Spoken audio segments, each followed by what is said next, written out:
Shalom Aleichem, si la paracha de Shelach Lecha fait référence à de nombreux sujets, dont le sujet central des fameux explorateurs, eh bien la Haftarah, quant à elle, parlera d'une autre catégorie d'explorateurs, ceux auxquels il est fait référence dans le livre de Josué, au 2e chapitre, 1er verset, dans la Haftarah elle-même. Yoshua bin Nun, Yoshua fils de Nun, envoya secrètement de Shittim 2 espions en leur disant « Allez donc examiner le pays, notamment Jéricho ». Les sages nous ont transmis des renseignements supplémentaires quant à l'identité de ces 2 espions, celle-ci n'étant pas mentionnée dans le texte biblique. En effet, dans le Bemidbar Rabbah, il est fait référence au fait qu'il s'agit de Pinehas, le fameux Pinehas ben Elazar ben Aaron HaKohen, et Kalev ben Yefune. Kalev se lançant ainsi dans sa seconde mission d'espionnage, puisqu'il avait déjà également participé à celle organisée par Moshe et mentionnée dans notre paracha. Kalev, fils de Yefune, était donc l'espion de la tribu de Yehuda, et Yehoshua était lui-même un espion de la tribu d'Ephraïm. Parmi donc les 12 tribus, parmi les 12 espions plutôt envoyés par Moshe pour explorer la Terre Sainte, seuls Yehoshua et Kalev étaient restés fidèles à leur mission. Et ils essayèrent de persuader le peuple juif de monter en Eretz Israël et de ne pas avoir peur. Malheureusement, leurs efforts furent vains. En effet, Kalev fit taire le peuple soulevé contre Moshe. Et il dit, montons-y et prenons-en possession, car certes, nous en serons vainqueurs. Kalev a incarné celui qui n'a jamais peur de personne, qui ne recule devant rien et qui voit tout, en ce qui concerne la terre d'Israël, de manière positive et favorable. Plus tard, le peuple juif peuple hébreu, fut sévèrement puni, hormis Kalev. Comme il est dit, pour mon serviteur Kalev, attendu qu'il a été animé d'un esprit différent et qu'il m'est resté pleinement fidèle, eh bien je le ferai entrer dans le pays où il a pénétré et sa postérité le possédera. Vous comprenez que il y a là une exception incroyable, puisque même Moshe Rabbeinu, pour d'autres raisons bien sûr, ne rentrera pas en terre d'Israël, alors que Josué et Kalev ben Yefune seront les 2 seuls qui rentreront en terre d'Israël, en tout cas parmi ceux qui avaient dépassé l'âge de 20 ans lors de la sortie d'Égypte. Quant aux autres, il sera dit, jamais vous n'entrerez dans ce pays où j'avais solennellement promis de vous établir.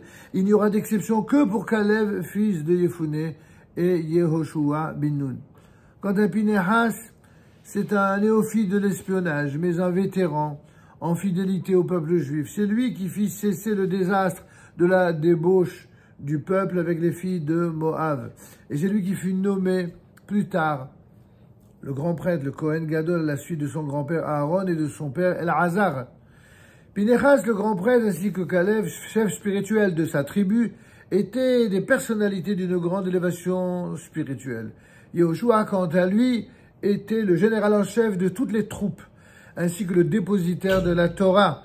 Moshe reçut la Torah du Sinaï et l'a transmis à Josué. Ce que nous rappelle ici les Pirkei Avot, pour nous dire que, attention, Yehoshua n'était pas juste un second Moshe Rabbeinu, un fidèle disciple sur le plan de la Torah. Il était également un commandant en chef des armées d'Israël de l'époque. Il était le fidèle disciple, certes, de Moshe Rabbeinu. Yehoshua, fils de Nun, son jeune serviteur, ne quittait pas l'intérieur de la tente, nous dit le texte. Il venait le premier aux études, il partait le dernier. Il n'y a donc pas de contradiction, évidemment, entre la Torah et son étude, sa pratique d'une part, mais aussi l'armée d'Israël de l'autre, comme le montrent courageusement et de manière exemplaire nombre de Talmidei Chachamim contemporains qui savent donner l'exemple de comment allier Torah et Tzahal.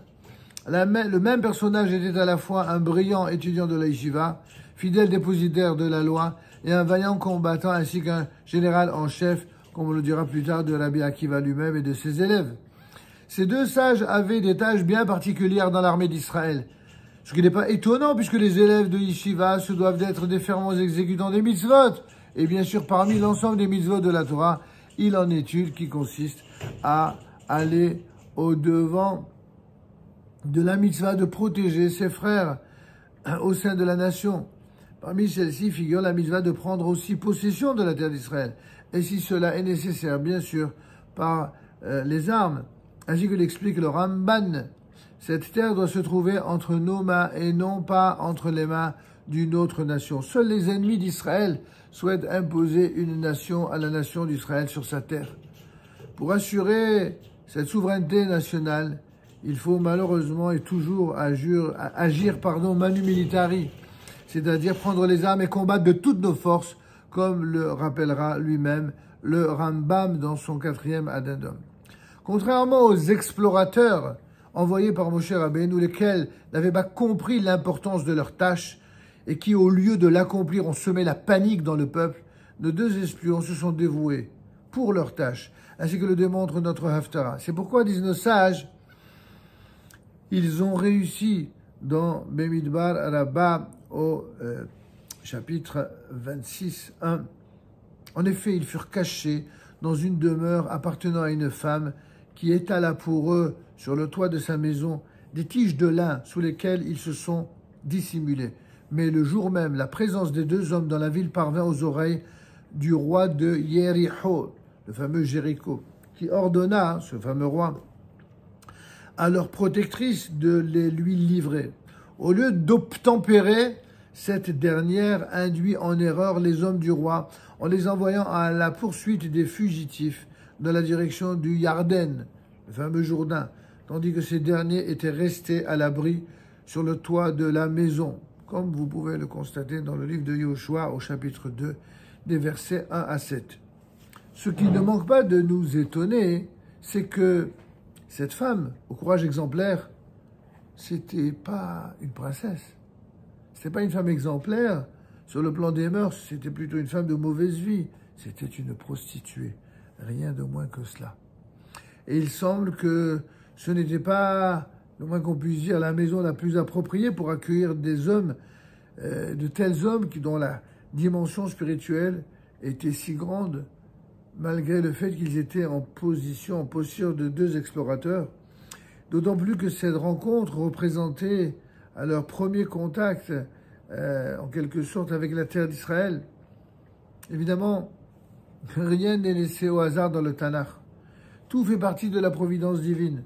C'était donc la volonté divine de les faire pénétrer en terre d'Israël de cette façon aussi désagréable, en les dirigeant vers une telle maison. Et le moins qu'on puisse dire, c'est que ça n'est pas ce qu'auraient imaginé ou pensé ceux qui pensent la terre d'Israël à la manière dont on le pensait dans l'exil. Il faut savoir que très souvent, de grandes choses saintes se dévoilent à travers des situations très complexes.